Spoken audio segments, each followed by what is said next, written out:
ওগুলা করতেছিলেন, নবী মোহাম্মদ সাল্লাল্লাহু আলাইহি ওয়াসাল্লাম গালি দিয়েছে অথবা মূর্তি উপাসনার বিরোধিতা করেছে। আচ্ছা ভাই, আমার একটা প্রশ্ন এ সম্পর্কে, বিরোধিতা করেন, প্রশ্ন উত্তরটা দিয়ে দিবেন। কটূক্তি করেছে, জি, কটূক্তি করেছে, বাপ-দাদার ধর্ম নিয়ে কটূক্তি করেছে, অবমাননা করেছে, এই জিনিসগুলো লেখা আছে। এটা আমাদের কথা না, এটা রেফারেন্স দেখিয়ে দিয়েছি, এটা আমরা আচ্ছা বলিনি। আচ্ছা, আমি আমি আপনি যে বলছেন, আমি শুনুন, এক কথা আমি শুনেন, না, মাঝখানে কথা এই বলবেন সম্পর্কে না, একটা প্রশ্ন করি। মাঝখানে কথা বলবেন না, মাঝখানে কোনো কথা বলবেন না, আমি কথা বলছি না, শুনে নেন। আমরা রেফারেন্স দেখিয়েছি, সেই রেফারেন্সে এই কথাগুলো বলা আছে। এগুলা নাস্তিকদের কথা না, বা আসিফ মহিউদ্দিনের কথা না। আপনি যে এসে বললেন আপনারা কইতাছেন হ্যান ত্যান হ্যান ত্যান, এগুলা হচ্ছে আমরা বই থেকে, বইতে যেটা লেখা আছে সেটা পড়ে শোনাইছি। এটা আসিফ মহিউদ্দিনের কথা না, এটা হচ্ছে রেফারেন্সের কথা, ইসলামের রেফারেন্সের কথা। এবার বলেন। আচ্ছা, পবিত্র কুরআন কারীমের সূরা আরাফের মধ্যে বলা হয়েছে যে তোমরা যারা আল্লাহকে বাদ দিয়ে অন্যের উপাসনা করে তোমরা তাদেরকে গালি দিও না। তাহলে মোহাম্মদ সাল্লাল্লাহু আলাইহি ওয়াসাল্লাম কিভাবে গালি দিবে? এই প্রশ্নের উত্তরটা দিন একটু। আহ, আপনি বললেন যে যারা আল্লাহর, আরেকবার বলেন তো ভাই আল্লাহকে বাদ কথাটা, দিয়ে, আরেকবার যারা আল্লাহকে বাদ দিয়ে, যারা যারা আল্লাহকে বাদ দিয়ে অন্যের উপাসনা করে বা অন্যের মূর্তিগুলোকে তোমরা গালি দিও না, অজ্ঞতাবশত তারা তোমার আল্লাহকে গালি দিবে। নবী মুহাম্মদ সাল্লাল্লাহু আলাইহি ওয়াসাল্লাম এখানে নিষেধ করেছে, আল্লাহ কোন আয়াতের মধ্যে নিষেধ করছে। সূরা আরাফের আয়াত, এটা এটা এটা মাসহুর আয়াত। এটা সূরা আরাফের, এটা একটা মাসহুর আয়াত। এটা আচ্ছা 100% মানুষই জানে এই আয়াতটা। ইন্নাল্লাযিনা আচ্ছা, আয়াতটার নাম্বার, সূরার নাম্বারটা এবং আয়াতের নাম্বারটা বলেন, আমরা তাফসীরটা একটু বের করব এখন। সূরা আরাফের আয়াত নাম্বার এখন আমার সঠিক জ্ঞান নাই, তবে আমি আরবিটা বলে দিতে পারবো। না, আপনি আয়াত নাম্বার আমার জ্ঞান নাম্বারটা এবং সূরা নাম্বারটা বলেন, আমি তাফসীরটা বের করব। সূরা আরাফ আমি বলছি, সূরা আরাফ আপনি সার্চ দেন চলে আসবে। ভাই আপনি বলেন, আপনি সার্চ দেন, আপনি সার্চ সূরা দিয়ে আরাফ বলেন। আমি এটার আরবিটা বলে দিই, আপনি ভাই আপনাকে তো আরবিটা জিজ্ঞাসা করি নাই তো ভাই, আমি যেটা জিজ্ঞাসা করছি সেটা বলবেন। আমি এখন তাফসীর বের করব, জালালাইনের তাফসীর বের করব, সেইখানে এই বিষয়ে পরিষ্কারভাবে বলা আছে। তা ইবনে কাসিরের তাফসীরও বের করব, সেখানে এই বিষয়ে পরিষ্কারভাবে বলা আছে। আপনি সেইটা আগে বলেন যে কত নম্বর সূরা, কত নম্বর আয়াত, এটা বলেন। 7 নম্বর সূরা, সূরা আরাফ। আয়াত নাম্বার আমার সঠিক জ্ঞান নাই, এখন যদি আপনি একটু সময় দেন তাহলে আমি এখনই বের করে দিতে পারবো ইন্টারনেটে সার্চ দিয়ে। আচ্ছা আচ্ছা, ঠিক আছে। সম্ভবত আমার কাটতে হবে। তার মানে আপনি বলতে চাচ্ছেন যে এই যে আপনার নবী ইব্রাহিম এবং আপনার নবী ইব্রাহিম একটা কুফরি কাজ করতো নাকি? আপনার নবী মোহাম্মদ এবং নবী ইব্রাহিম কুফরি কাজ করতো ছোটবেলা নাকি? যেমন নবুয়ত প্রাপ্তির সময়ে, নবুয়ত প্রাপ্তির পরে আপনার নবী তো অন্য ধর্মকে নিয়ে অবমাননাকর বক্তব্য দিত, বাপদাদার ধর্মকে। নবী মুহাম্মদ কোন কালে দিনই একটা দলিল দিতে পারবেন আপনি? আরে ভাই আমি কথা বলছি না, আপনি মাঝখানে কথা বলছেন কেন? আপনাকে আমি তো বুঝলাম না, আপনি মাঝখানে কথা বলছেন কেন? আমি তো সেই জিনিসটা বলছি, কথা আগে শুনে নেন, কথার মাঝখানে কথা বলবেন না। আমি যদি আবারও কথা বলছেন, আপনি বেয়াদবি করতেছেন, আপনি বারবার। আপনি কথা বলছি, কথার মাঝখানে কথা বলবেন না, বারবার বলতেছি।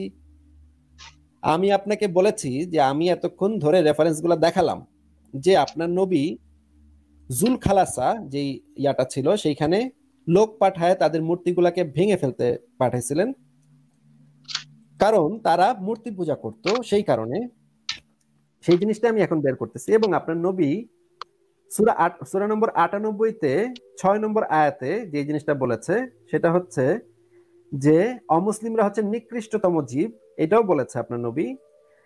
আমি ইয়াগুলো আমি এখন বের করতেছি।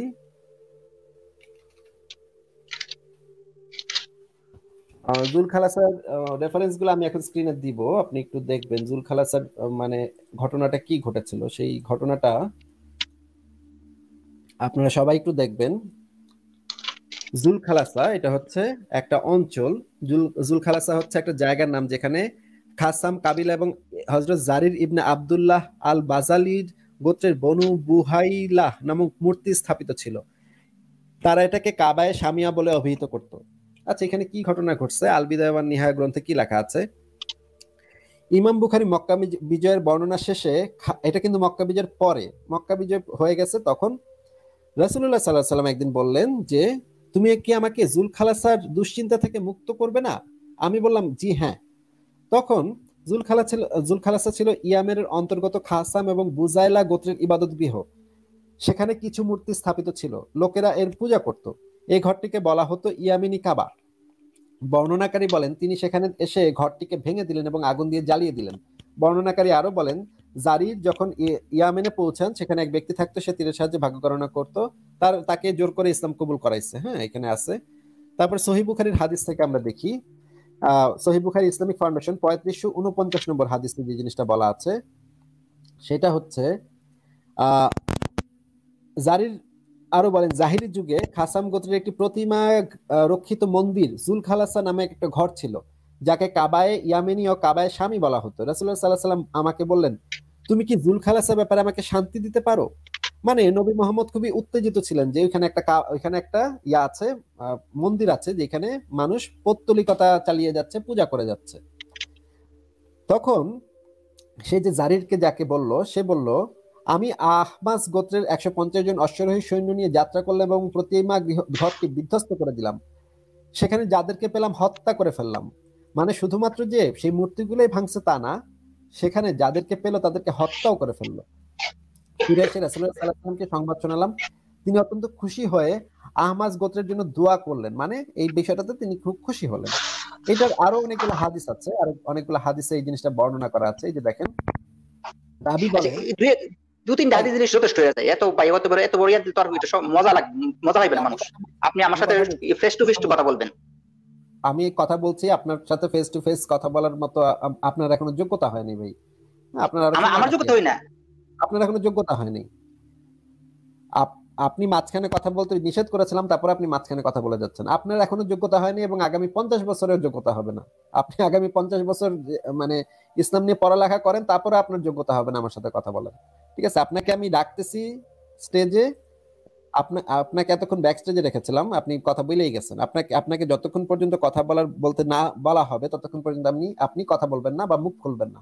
মুখ খুললেই বের করে দিব। ঠিক আছে, যে আমি অনেকগুলো হাদিসই দেখাবো, কারণ আপনি বলবেন যে একটা হাদিস দিয়ে তো ভাই এটা হয় না, একটা হাদিস দিয়ে তো সেটা বোঝা যায় না, এটার অন্যান্য হাদিস আছে, আগের হাদিস আছে, পরের হাদিস আছে। এই কারণে আমি অনেকগুলো হাদিস থেকে দেখাচ্ছি। সহিহ বুখারী ইসলামিক ফাউন্ডেশন 4018 নম্বর হাদিসে বলা আছে, জুল খালাসা ছিল ইয়ামেনের অন্তর্গত খাসাম এবং বাজিলা গোত্রের একটি তীর্থঘর। সেখানে কতগুলো মূর্তি স্থাপিত ছিল, লোকেরা এগুলো পূজা করতো এবং ঘরটিকে বলা হতো কাবা। মানে কাবা শব্দের অর্থ মানে হচ্ছে কি উঁচু স্থান, কাব শব্দের অর্থ উঁচু। রাবি বলেন এরপর তিনি সেখানে গেলেন এবং ঘরটি আগুন দিয়ে জ্বালিয়ে দিলেন এবং ভিটামাটিও চুরমার করে দিলেন। রাবি আরো বলেন, আর যখন জারির ইয়ামেনে গিয়ে পৌঁছালেন তখন সেখানে এক লোক থাকতো, সে তীরের সাহায্যে ভাগ্য গণনা করতো, তাকেও জোর করে বাধ্য করা হয়েছে।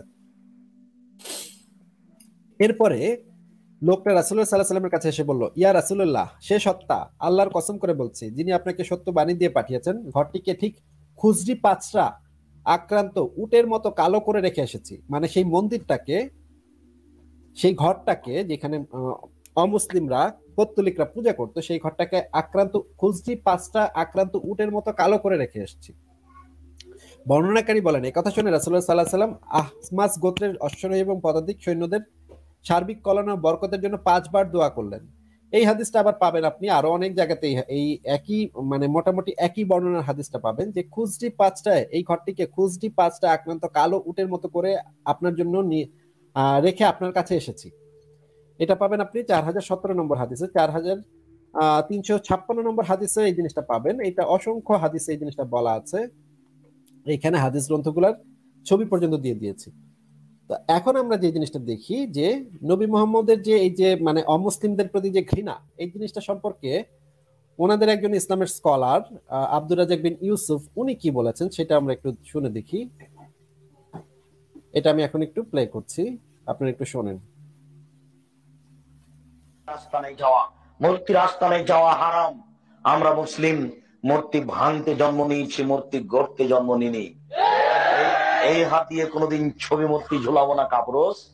মনে রেখো তুমি, আমি সেই জাতি যেই জাতির রক্তের সাথে মিশে আছে মূর্তি ভাঙা নীতি, যে জাতির গোশতের সাথে মিশে আছে মূর্তি ভাঙা নীতি। তুমি ভুলে গেলে সেই দিনের কথা, যেদিন ইব্রাহিম আলাইহিস সালামকে বলা হলো বাজারে চলেন। না, আমি অসুস্থ, যাব না। আচ্ছা ঠিক আছে, সবাই চলে গেল। সুযোগ বুঝে তিনি কুড়াল নিয়ে গেলেন মূর্তিখানায় কুড়াল নিয়ে গিয়ে সবকে ভেঙে চুরে বড় মূর্তি কোড়ালটা ঝুলিয়ে চলে গেলেন। বিকেলে আসতে দেখে মূর্তির কারখানা ভেঙে চুরেছে, নষ্ট। কে করলো? ইব্রাহিম এক যুবক হয়তো বা করে থাকতে পারে। তো এইগুলি খারাপ দৃষ্টি দেখে ডাকাও। ইব্রাহিম জি, কে করেছে? আরে আমাকে বলছেন কেন? ওই যে বড়জন কুড়াল ঘাড়ে করে আছে তাকেই বলেন না। সে কি কথা বলতে পারে? ও, যে কথা বলতে পারে না তাকে মানো কেন? আরো খেপে গেল। যুবক জি বলেন, গর্ত খনন করো, ইব্রাহিমকে আগুন জ্বালিয়ে দিয়ে গর্তে ফেলে দাও। তাই করা হলো। আল্লাহ তাআলা বললেন, আগুন কোন কোন বাদাম সালামা, তুমি ঠান্ডা শীতল নিরাপদ হয়ে যাও। তাই হয়ে গেল। জড়বস্তু আল্লাহর কথা মানে, আদম সন্তান বড় নিমুখ হারাম আল্লাহর কথা মানে না। জড়বস্তু আল্লাহর কথা মানে, আদম সন্তান বড় নিমুখ হারাম আল্লাহর কথা মানে না। জড়বস্তু আল্লাহর কথা মানে, দেখবেন 1 মিনিট, ওই যে যে লোক 99 জন লোককে হত্যা করেছিল, তারপরে একজন, তারপরে 100 জন হয়ে গেল, তারপর কোথায় পথ জানোই গ্রামে যাওয়ার প্রস্তুতি দিয়ে মারা গেল। এখন 2 দল ফেরেশতা হইচই, জাহান্নাম জান্নাত। আল্লাহ বলেন থামো থামো থামো থামো থামো, মেপে দেখো তো কত দূর গেছে, কত দূর আছে। মাপ লাগিয়ে দিয়ে যেই গ্রামে যাচ্ছিল সেই গ্রামকে বলছেন আল্লাহ। আচ্ছা, এটা দেখানো শেষ হয়ে গেছে। এখন আমরা আরেকটা আপনাদেরই যে আরেকজন ইসলামের স্কলার আছে, মিজানুর রহমান আজহারির একটা বক্তব্য শুনবো, যে মিজানুর রহমান আজহারি এই বিষয়ে কি বলেছেন।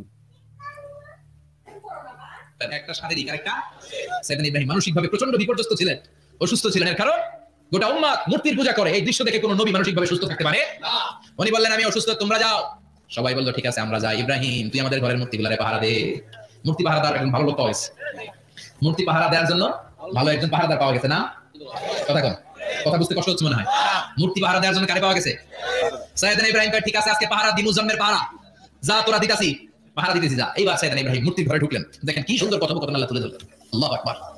মূর্তির ঘরে, দেবীর ঘরে ঢুকে উনি ঘুরে ঘুরে তাকায়, দেখে একটা এমনি হাত আর একটা ব্যাগ, 14 গুণার হাত নিয়ে তাকায়। উনি সবগুলোর সামনে এভাবে তাকায়, দেখে এক একটা চেহারা, একটা হাতির গণেশ স্টাইলের, আর একটা এরকম, আর একটা নারীর, আর একটা বাঘের, আর একটা তলোয়ার নিয়ে আইতাছি কোপায় ভালো আছে না নাই? সবগুলোর সামনে যায়, যে দেখে আর অবাক হয় কত ধরনের খোদার কাছে এরা কত কিছু চায়। আর যে দেখে প্রত্যেকটার সামনে ডেজার্টস আইটেম, মিষ্টান্ন, এক একটা সামনে রসমালাই, এক একটা সামনে কালো জাম, লাল জাম, রসগোল্লা, চামচাম, দুধ মালাই, মালাই চপ, আছে না নাই? জিভে পানি চলে আসছে নাকি? তো সাইয়েদনা ইব্রাহিম অবাক, কিরে এত মূর্তি, এত ডিজাইন, এত ভাবে আর অঙ্গভঙ্গি করে আছে, এত খাবার দেয়া, খায় না কেন? সাইয়েদনা ইব্রাহিম ভাবলেন, মনে হয় নাগাল পাই না, আমি একটু তুইলা ধরি। উনি রসমালাইয়ের বাটিটা নিয়ে যেটা হা করে আছে ওইটার সামনে যায়, কয় খা। কি কয়? বানাই কইতেছি মনে হয়। ফারাগা ইলা আলিহাতিহিম, মূর্তিগুলোর কাছে গেলেন। ফাকালা আলা তাকুলুন, খাবি না? খাবি না, আমি কিছু খা। কোরআন থেকে বলছি, ঠিক না? উনি ভাবলেন ওরা হয়তো খেতে পারে না, নাগাল পাচ্ছে না, কিংবা আমার দেখে লজ্জা পাচ্ছে। নিচ থেকে রসমালাইয়ের বাটি তুলে ধরলেন। উনি বললেন খা। আর ওগুলা কয় হা হা করে রয়েছে, নরেও না চলেন। উনি মুখের সামনে তুলে ধরে বললেন, আলা তাকুলুন, খা। সবগুলার সামনে গেলেন, খা খা। কেউ খায় না, ওগুলো হা করে আছে। সাইয়েদনা ইব্রাহিম বললেন খা। কেউ কথা কয় না। উনি বললেন, খাবি না কেন? তাহলে কথা কও। এই যে কষ্ট করে উঠাইলি, মুখের সামনে দিলাম, খাবি না কেন? কথা বল। আল্লাহ তাকুলু, খাবি না কেন? কথা বল। মালাকুম লা তা। আচ্ছা, আপনারা দেখতেই পেলেন যে এখানে মানে পরিষ্কারভাবে ধর্ম অবমাননাই করা হচ্ছে। নবী ইব্রাহিমও করেছে যে এই জিনিসটা, নবী মোহাম্মদও যে সেই যে একই জিনিসটা করেছে। এবং সিরাত গ্রন্থ থেকে আমরা এই জিনিসটা দেখাতে পারি। ইবনে আল বিদায়া ওয়ান নিহায়া গ্রন্থতে এই জিনিসটা বলা আছে, নবী ইব্রাহিম এই কাজ করতেন। এই যে জিনিসটা শুরুতে কিছুক্ষণ আগে আমরা দেখিয়েছি। হ্যাঁ, এখন শামসুল হক ভাই, আপনি বলেন যে আপনার পয়েন্টটা কি, সেটা বলেন। আমি এখন উত্তর দিব, আপনি কোনো কথা বলবেন না, ঠিক আছে? 2 মিনিটের জন্য, ঠিক আছে? অবশ্যই। আপনার এমন কোনো প্রিভিলেজ নাই যে আপনাকে আমি কথা বলতে দিব, আমি কোনো কথা বলবো না, এরকম কোনো মানে দস্তখত তো আমি দেইনি আপনাকে। দিছি আপনাকে, আমি উত্তর দিব না? আপনাকে আবারও ব্যাকস্টেজে রেখে দিলাম। আপনি ব্যাকস্টেজে পড়ে আছেন এখনো, হয়তো আপনি কথা বলে যাচ্ছেন। আপনাকে সেরকম কোনো লিখিত দস্তখত আমি দেই নাই যে আপনাকে আমি কথা বলতে দিব 2 মিনিট, আমি কোনো কথা বলবো না, এরকম কিছু দেই নাই আপনাকে। আপনার আপনি এমন কোনো আব্দুল্লাহ না যে আপনাকে আমি 2 মিনিট কথা বলতে দিব, আমি কোনো কথা বলবো না। আপনাকে সুযোগ দিচ্ছি, এটা আপনার 14 গোষ্ঠীর ভাগ্য যে আপনাকে আমার লাইভে আমি কথা বলার সুযোগটা দিচ্ছি। এই সুযোগটাকে ভালোভাবে ব্যবহার করেন, আপনাকে কথা বলার সুযোগ দিচ্ছে। হ্যাঁ, এবার বলেন। হ্যাঁ, শামসুল হক, এবার আপনি বলতে পারেন, কিন্তু এমন কোনো আচ্ছা, কথা বলবেন না, পাকনামি আচ্ছা মার্কা বলেন, কথা কত বলবেন। মিনিট দিবেন? কত মিনিট সুযোগ আপনাকে দিবেন? 1 মিনিটও দিব না আপনাকে। আপনি যতক্ষণ পর্যন্ত লজিকে কথা বলবেন ততক্ষণ পর্যন্ত আপনার সাথে কথা চালায় যাব। যখনই আপনি পাকনামি মার্কা কথা বলবেন, পাকনামি করবেন, তখনই আপনাকে আমি মানে ব্যাক স্টেজে ফালাই দিব। আমি 2 মিনিট কথা বলবো, 2 মিনিট ভিতরে কথা বলবেন না, ঠিক আছে? আবারও আপনি পাকনামি মার্কা কথা বললেন যে 2 মিনিটের মধ্যে আমি কথা বলবো না। এইটা আপনি আমাকে বলতে পারেন না, কারণ আপনি আমার লাইভে এসছেন, আপনাকে আমি এই সুযোগটা দিচ্ছি কথা বলার। আপনি আমাকে মোটেও বলতে পারেন না যে আমি কথা বলবো, আপনি এর মধ্যে কথা বলবেন না। এটা আপনি মোটেও বলতে পারেন না আমাকে, ঠিক আছে? আপনি আমাকে অনুরোধ জানাতে পারেন, ভাই আমি আমার একটা পয়েন্ট আছে, পয়েন্টটা মেক করতে আপনার যে ভাষাটা, এই ভাষাটাই হচ্ছে বেয়াদবি। আপনি আমাকে বলতে পারেন যে ভাই আমার একটা পয়েন্ট আছে, এই পয়েন্টটা মেক করতে আমার 2টা মিনিট সময় লাগবে, আপনি প্লিজ আমাকে 2টা মিনিট সময় দেন, তাহলে আমি আমার পুরো জিনিসটা আমি বলতে পারবো। এইভাবে যদি আপনি আমাকে বলতেন, তাহলে হয়তো আমি আপনাকে 2 মিনিট কেন 5 মিনিট 10 মিনিটও দিতাম। কিন্তু আপনার কণ্ঠটাই হচ্ছে বেয়াদবি মার্কা, আপনি আমার আগে 2 মিনিট সময় দেবেন, আপনি কথা বলতে পারবেন না।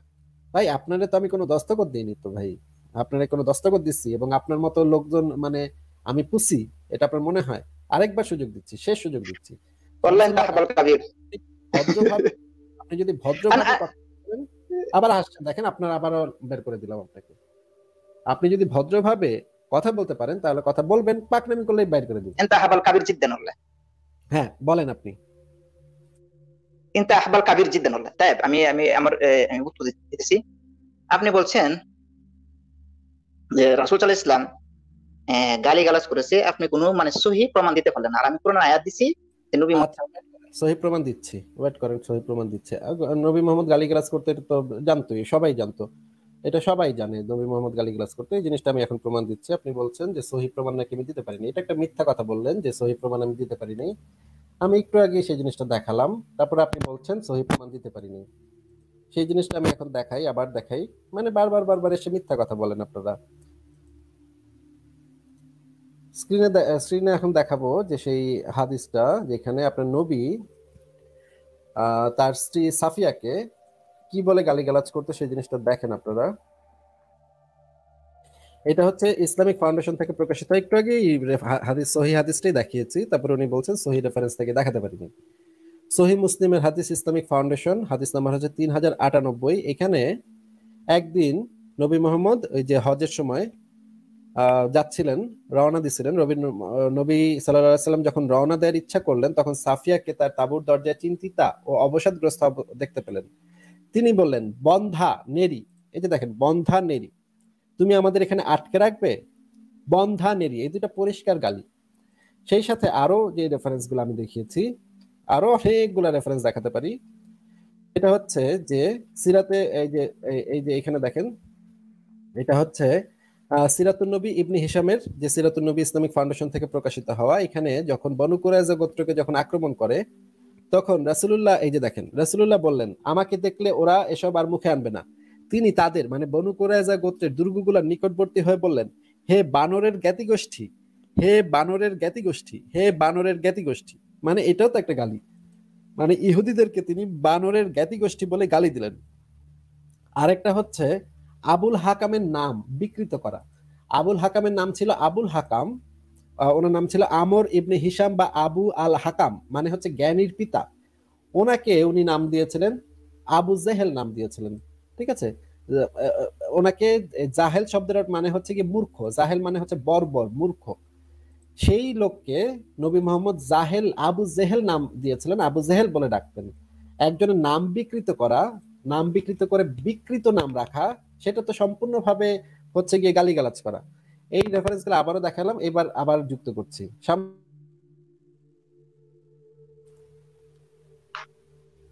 শামসুল হক, আপনাকে রেফারেন্স গুলো দেখিয়েছি, আপনি কি দেখেছেন ভাই?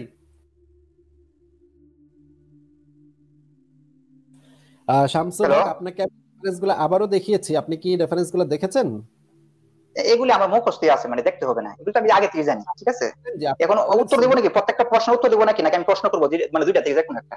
আপনি যে বলেন আমি প্রশ্ন করবো, তাহলে আপনাকে প্রশ্ন করবো, আপনি উত্তর দিবেন, ঠিক আছে? এটার উত্তরটা আগে দেন। এই যে বন্ধানেরই সাফিয়াকে তিনি বললেন বন্ধানেরই, এটার উত্তরটা আগে দেন। আচ্ছা ঠিক আছে, হ্যাঁ ঠিক আছে। আচ্ছা, এই যে হাদিসের যে বন্ধানুরি, এর আরবি শব্দের অর্থ হলো আকরা হালকা। আর আকরা হালকা আসলে এটা আরবের মধ্যে মূলত মুহাম্মদ সাল্লাল্লাহু আলাইহি ওয়াসাল্লামের একটা গোত্রের মধ্যে এই শব্দগুলো ব্যবহার করতো না।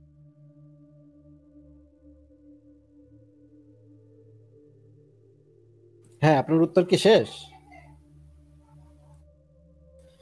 শামসুল হক, আপনার উত্তর কি শেষ? শামসুল হক, আপনার কি উত্তর শেষ? আপনাকে কিন্তু আমি মিউট করি নাই, আপনি কিন্তু আছেন। শামসুল হক, আপনাকে কিন্তু আমি মিউট করি নাই, আপনি কিন্তু আছেন। আপনার উত্তর কি শেষ? একটু আপনার কোনো কথা আমি শুনতে পাচ্ছি